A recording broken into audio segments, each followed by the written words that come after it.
На землю на парашютах. Сам носитель также совершил вертикальную посадку. Управление кораблем осуществлялось в автоматическом режиме.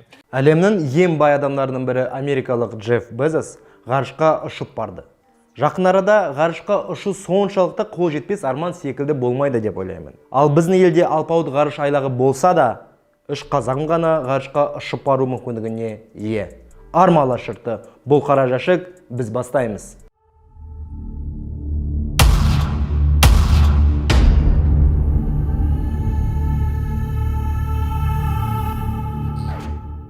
New Shepard ғарыш аппараты 1961 жылы супорбитаны алғаш рет айналып өткен америкалық астронавт Алан Шепардтың құрметіне аталған. 20 шілдеде ғарышқа аттанатын кемеде 6 адам болды. Бұған дейін New Shepard 15 рет 100 шақырымнан астам биіктікке көтерілген. Ал Джефф Безос болса 1994 жылы Amazon компаниясын негізін қалаған. Мамыр айында кәсіпкер 5 шілдеден бастап отставкаға кететінін мәлімдеген. Кәсіпкер ғарыш компаниясы секілді басқа жобаларға көбірек көңіл бөлгісі келетінін айтқан. Ол Bloomberg'тің миллиардерлер тізімінде бірінші орында тұр. Агенттік оның байлығын 187 миллиард доллар деп бағалаған. Forbes рейтингісінде ол француз миллиардері Бернар Арнодан кейін екінші орында тұр.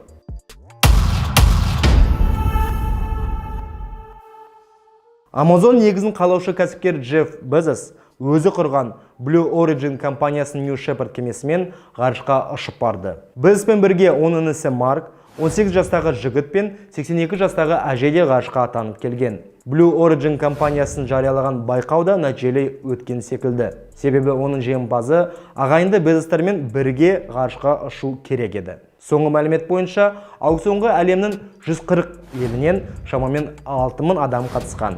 Нәтижесінде аукционда билетті 28 миллион долларға есімі аталмаған азамат сатып алды да, ұшу керек кезде жұмыс кестесі тығыз болуына байланысты барудан бас тартты. Ақыры жас жігіт жер шарын ғарыштан көруге мүмкіндікке ие болды. Аталмыш әрекетпен Джефф ғарышқа ең кәрі және ең жас адамды апарып, есімі тарихы қалды десем қателеспеймін.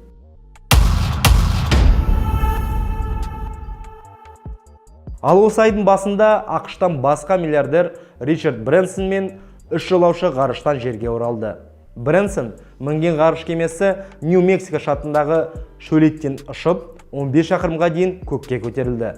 Содан кейін саяхатшылар мінген Unity ғарыш ұшағы зымыраннан бөлініп шығып 90 шақырымға дейін биіктеді.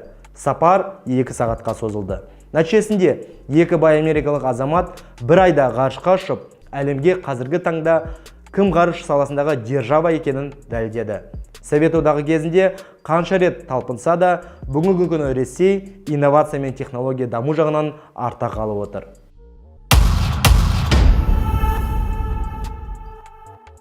Джефф пен Ричард технологиялық үрдістің дамуына өзіндік үлес қосып, көпшілік бай қуатты адамдарға үлгі көрсетті деп ойлаймын.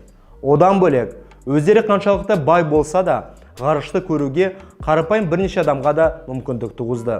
Ал Forbes тізіміндегі отандық миллиардерлер елдің дамуы үшін не қаңыраған халықтың жағдайын жақсарту үшін не істей алды?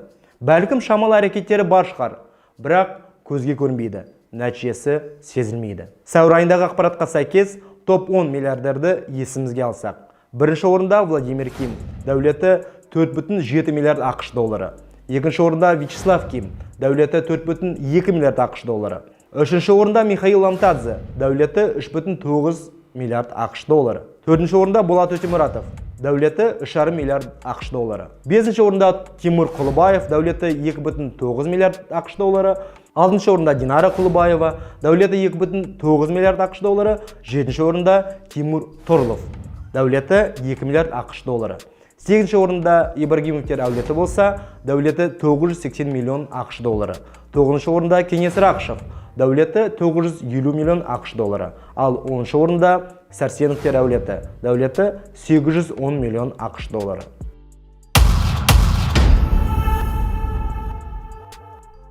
Сөзсіз, біреудің қалтасындағы ақшасын есептеуден аулақпыз. Әркім өзі жинаған қаржысына өзі жауапты шығар. Бірақ отандық миллиардерлер қаншалықты ақшаны қайдан және қалай тапты десеңізші. Аталмыш тізімдегі азаматтардың көбісі еліміздің аманатқа қалған жер қойнауындағы пайдалы қазбаларды сату есебінен байыған деп ойлаймын. Ең қызығы, пайдалы қазбаларды өңдеп, шикізат шығарып, содан нақты өнім шығарса, басқаша әңгіме болар еді. Әрі қарапайым қазағым да оларға көзқарастары басқа болар бәлкім. Бірақ сол қазбаларды не кен орындарын шетелдік компанияларға сатып, дайын өнімді басқалардан 5-10 есе қымбатқа сатып аламыз. Демек, бар табиғи байлығымызды ұтымды пайдаланбағандықтан халықтың ашуы мен ызасы көбейіп келеді.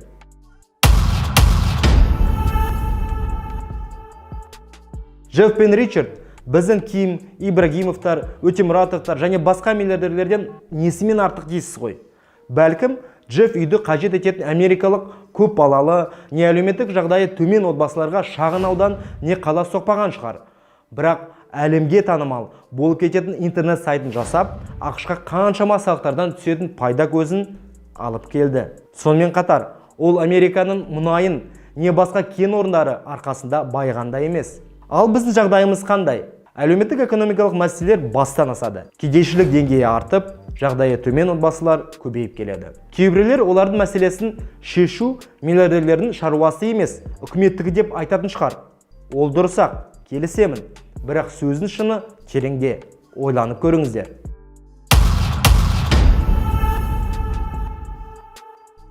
Жарты ғасырдан аса елімізде Байқоңыр ғарыш айлағы Ресей тарапынан пайдаланып келеді. Ол жерден ғарышқа ең алғашқы адам Юрий Гагарин ұшқан еді. Одан бөлек үш батырымыз Тоқтар Әубәкіров, Талғат Мұсабаев пен Айдын Айымбетов бар. Ал осы естелік сәттерден, тарихқа енген оқиғалардан бөлек, еліміздің технологиялық, ғарыштық саласы дамыды деген ақпарат не факт естідіңіздер ме? Меніңше, осы уақыт ішінде тек Ресей зымырандарын ұшырып, экологиямызға теріс әсерін тигізіп, Байқоңыр қаласындағы жағдайда быт-шыт жасап, гептил төгумен ғана есте қалды. Ғарыш саласындағы даму үрдісі болса, тоқтаған жоқ. Осы бағыт бойынша Үндістан мен Қытай және басқа бірқатар елдер елеулі ілгері қадам жасап, дамып келеді. Демек, ұтымды орналасқан Байқоңырды шартты түрде басқа дамыған елдер де пайдалана алады. Біздің билік отанымызға тиімді шарт жасап, серіктестікті кеңейтуге болар еді. Бірақ қайдағы жоқ, Ресейге ондаған жылдарға жалға беріп қойды. Гагарин ғарышқа ұшуы 1,5 жылда іске асты. Ал бәйтерек, касса деп жүргенімізге қанша? 20 жыл толған шығар. Нәтижесінде Ресей үшін біз ғарыш саласында дамуымыз оларға кедергі келтіріп, ұтымсыз болып саналады.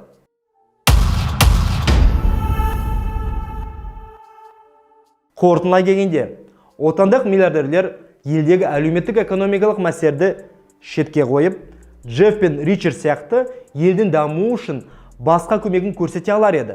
Ой, осы ғарышты қойыңыздаршы. Олар қарапайым жұмыс орындарын көбірек жасап, заманауи өндіріс орындарын ашып жатса, қанша қазақ жұмыспен қамтамасыз етіледі. Одан бөлек, технологиялық үрдіс орнан қозғалып, шамалы болса да оң нәтиже болар еді. Бірақ айтылғанның бәрі қиялдағы түс не ертегі секілді. Одан артық, қазағым арасында Билл Гейтс, Илон Маск, Цукерберг не басқа осыған ұқсас азамат пайда болады деп үміттенейік. Солар туғанда, жетістікке жеткенде ғана қазақтың бөркі аспанға ұшатын шығар. Амандықпен жүздесейік. Каналға жазылып, лайк басып, пікірлеріңізді білдіріңіздер.